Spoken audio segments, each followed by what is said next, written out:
नहमदुहु व नसल्ली अला रसूलिहिल करीम अम्मा बाद फ़अऊज़ु बिल्लाहि मिनश्शैतानिर रजीम बिस्मिल्लाहिर्रहमानिर्रहीम सुब्हानल्लाहि व बिहम्दिहि सुब्हानल्लाहिल अज़ीम अल्लाहुम्मा अन्फ़अना वल्लिमना मा यनफ़अुना वज़िदना इल्मा आमीन या इलाही आमीन।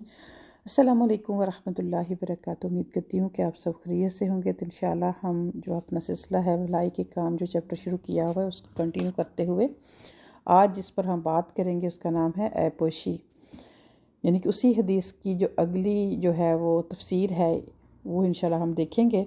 शुरू करती हूँ। एक मुसलमान को अगर किसी मुसलमान के किसी ऐब का पता चल जाए तो उसकी तशहीर करने की बजाय उस पर पर्दा डालना और उसे छुपाना चाहिए। ये भी मुसलमान के साथ खैर ख्वाही और भलाई है, क्योंकि हमारी जो टॉपिक है उसमें हम यही पढ़ रहे हैं ना कि भलाई के कौन कौन से काम हैं। हम सिर्फ थोड़ा सा लिमिटेड ही सोचते हैं कि भलाई के कौन कौन से काम हो सकते हैं या नहीं हम कर सकते, ये हमारे कंट्रोल में है। तो यहाँ पर खुशखबरी दी गई कि अगर आपको अपने किसी मुसलमान बहन भाई का कोई ऐसा ऐप पता चलता है तो आप उसको फिर मज़ीद जो है वो दूसरों को ना बताएं, उस पर पर्दा डाल लें।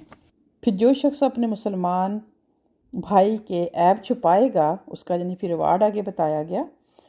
तो अल्लाह सुब्हाना व ताला क़यामत के दिन उसके ऐब छुपाएगा। सुब्हान अल्लाह।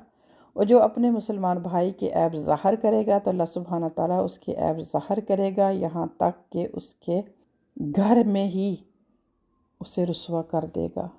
अस्तग़फिरुल्लाह। हम देखें कि ये काम थोड़ा मुश्किल होता है, लेकिन खुशखबरी कितनी बड़ी है, रिवॉर्ड कितना बड़ा है कि अगर तो आपका कुछ भी नहीं जाता कि आपको एक चीज़ का पता चला, लेकिन हमारी जो है वो प्रॉब्लम क्या है, हम तो जितना पता चलता उससे भी चार और बना सवार के उसको अच्छा बड़ा करके तो फिर हम जो है वो आगे पेश करना जो है वो अपना काम अपनी ज़िम्मेदारी समझते हैं ना।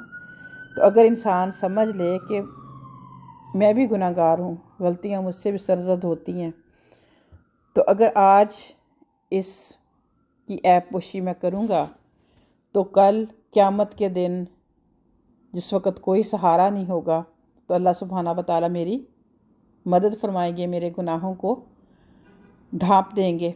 तो लेकिन अगर इंसान उससे अपोजिट करता है, फिर हम कहते हैं हमारे साथ ऐसा क्यों हो रहा है, हमारे साथ हमारे अपने ही हमारे ख़िलाफ़ क्यों हो गए। जब इंसान इस तरह की ज़िंदगी गुजारता है तो एक दिन फिर ऐसा आता है कि अपने ही घर में अल्लाह के हुक्म से जो है वो इंसान रुस्वा हो जाता है। आपस में एक दूसरे को, फैमिली मेम्बर्स एक दूसरे को मुँह दिखाने के लायक नहीं रहते।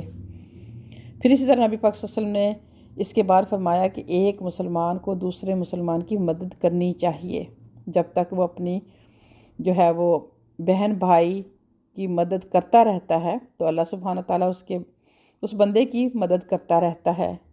हज़रत अनस रज़ियल्लाहु ताला अन्हु से रवायत है कि रसूलुल्लाह सल्लल्लाहु अलैहि वसल्लम ने फरमाया कि तुम अपने भाई की मदद करो, वो जालिम हो या मज़लूम हो। एक शख्स ने कहा, या रसूलुल्लाह सल्लल्लाहु अलैहि वसल्लम, वो मज़लूम हो तो उसकी मदद करूं, ये तो ठीक है, वो जालिम हो तो कैसे मदद करूं। तो आप सल्लल्लाहु अलैहि वसल्लम ने फरमाया, तुम उसे जुल्म से बाज रखो, तुम्हारी तरफ से यही उसकी मदद है। सुभान अल्लाह। एक और हमें नेकी करने का, भलाई के काम करने का आइडिया दे दिया गया यहाँ पर कि अगर इंसान समटाइम यही समझता है ना कि शैतान हर वक्त यही ज़हन में डालता है कि भाई जो होता हो जाए, जो कि मुश्किल में मेरी कौन सी ज़िम्मेदारी है कि हर एक के काम आता फिरूँ मैं। लेकिन जब इंसान अपने मुसलमान भाई की अल्लाह की रज़ा के लिए मदद करता रहता है तो अल्लाह सुब्हाना व तआला उसके लिए रास्ते आसान करता रहता है। लेकिन जब वो इस मामले में पहल नहीं करता तो फिर अल्लाह सुब्हाना ताला की मदद से वो महरूम हो जाता है।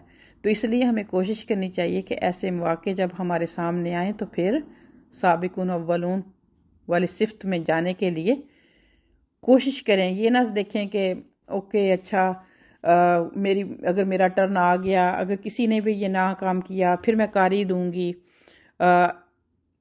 बल्कि ये कोशिश करें कि आगे बढ़कर। क्यों? क्योंकि अगर आप अपने बहन या भाई की मदद करेंगे तो अल्लाह सुब्हाना व तआला की तरफ से آپ کے لیے آسانیاں ہوں گی، اور آپ اگر کر کے یقین جانے دیکھیں، اس کے کرشمے آپ کو آخرت تو کیا دنیا میں ہی نظر آنے شروع ہو جائیں گے۔ تو آج کی بات کو میں یہیں پر کمپلیٹ کروں گی، تو انشاءاللہ اس کا جو اگلا پارٹ ہے ہم نیکسٹ لیکچر میں کور کریں گے۔ اپنا بہت خیال رکھیے گا۔ السلام علیکم ورحمۃ اللہ وبرکاتہ۔